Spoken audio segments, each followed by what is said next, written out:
In this section, we'll be dealing with the cooling method to estimate the post-mortem time interval that has passed on when we find the dead body. Now, the cooling method is basically discussed under the headings of the determination of the time since death. By the cooling method, how do we calculate this time since death? And what are the factors that come into play which affect the cooling curve in a dead body, in a human body?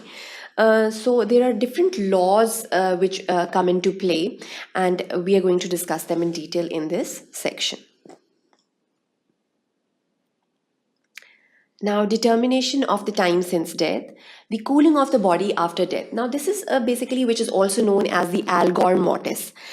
These are the things basically which come into play within 12 to 24 hours after death. We have already discussed the rigor mortis, and then there is another change that starts taking place just after the death, and it is basically also known as, another name to it is the Algor mortis. It is a typical terminology which is used by the forensic experts. Now, the time since death. If it is less than 1 hour, the body is warm, and after 3 hours, the patchy post-mortem lividity, it basically starts happening to the body. And then we have, what are the changes that takes place after 6 to 8 hours? The lividity is fully developed and it is fixed. How do we test it? Basically, there is a blanching test that is performed.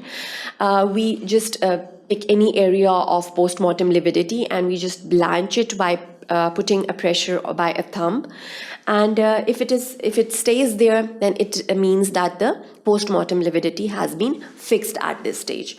So after 12 hours, the rigor present all over the green patches over the cecum.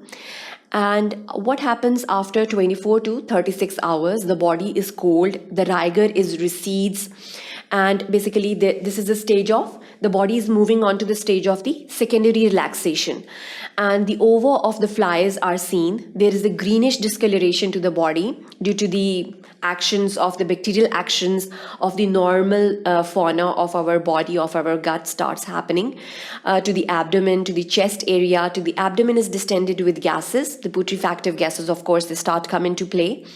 And what happens after 48 hours is that the trunk is bloated, the face is discolored, and there are swollen blisters everywhere on the body. And moving maggots can be seen after 48 hours. We can see all of this maggots activity. Now, all of these things, basically, they give us a rough estimation of the time since death. When we find a body in whatever stages we find it at a crime scene, we can roughly calculate in our minds what time since death has been passed on. What is the post-mortem interval? So these are all the methods. Now, by the body cooling, post-mortem decreases in the body temperature due to stoppage of the heat production activities while the heat loss continues. So basically, there is a disbalance that starts happening and the body starts cooling down. Now, there is a Newton's law of cooling. The Newton's law of cooling is basically we get the temperature of the subject that we are dealing with, and then we get the environmental temperature, and then according to Newton there is a particular relationship between that. When we get a look at this, there is a particular sigmoidal shape curved. As the time passes on, the temperature decreases, and usually, basically, this is the cooling of the water. We're not talking about the cooling in a dead body or in a human body. But interestingly, the human body doesn't follow this Newton's law of cooling. Instead, there is a sigmoidal plateau. When there is a particular sigmoidal shape of curve, there is a particular plateau that is observed while the cooling of the dead body takes place after death. Now, why does this happen? There are a lot of factors to that. So as I've already told you, human body does not obey this Newton's law of cooling that takes place according to the time intervals. Now, the factors which affect the cooling curve, as you can see, this is what happens in a human body.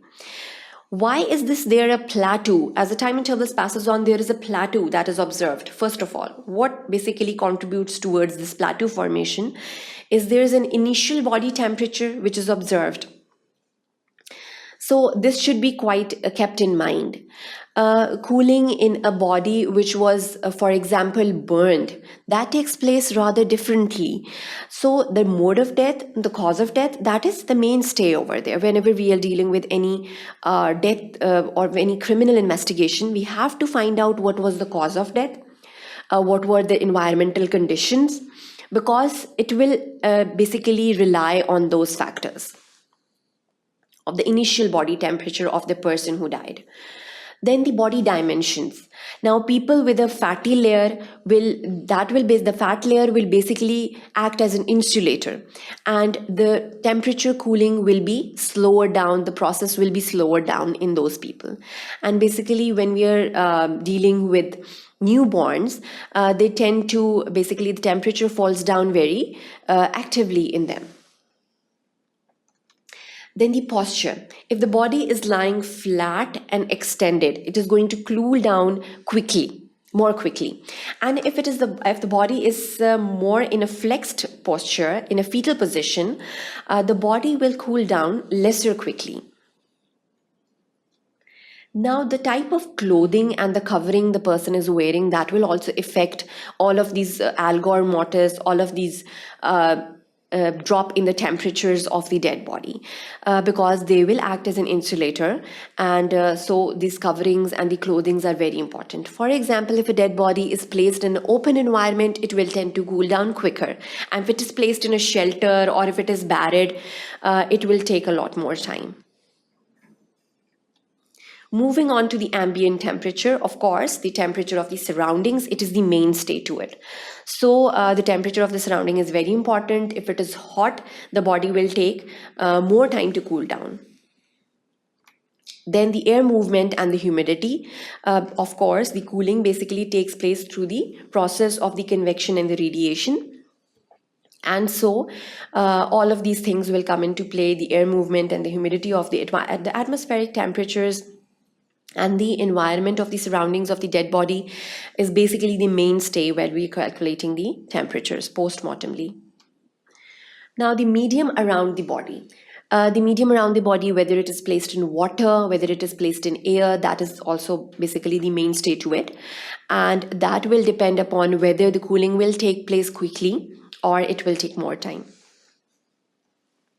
Then the hemorrhage. Hemorrhage is also another factor which will influence the temperature changes in the body.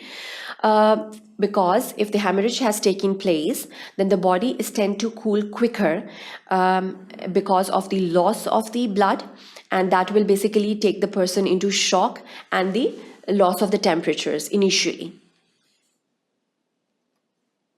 So in this section, basically, we dealt with another method by which we can calculate the post-mortem time intervals. This is a very important method apart from the insects and the cooling method. What are the different factors basically that come into play when we calculate these post-mortem time intervals? Thank you for watching sqadia.com.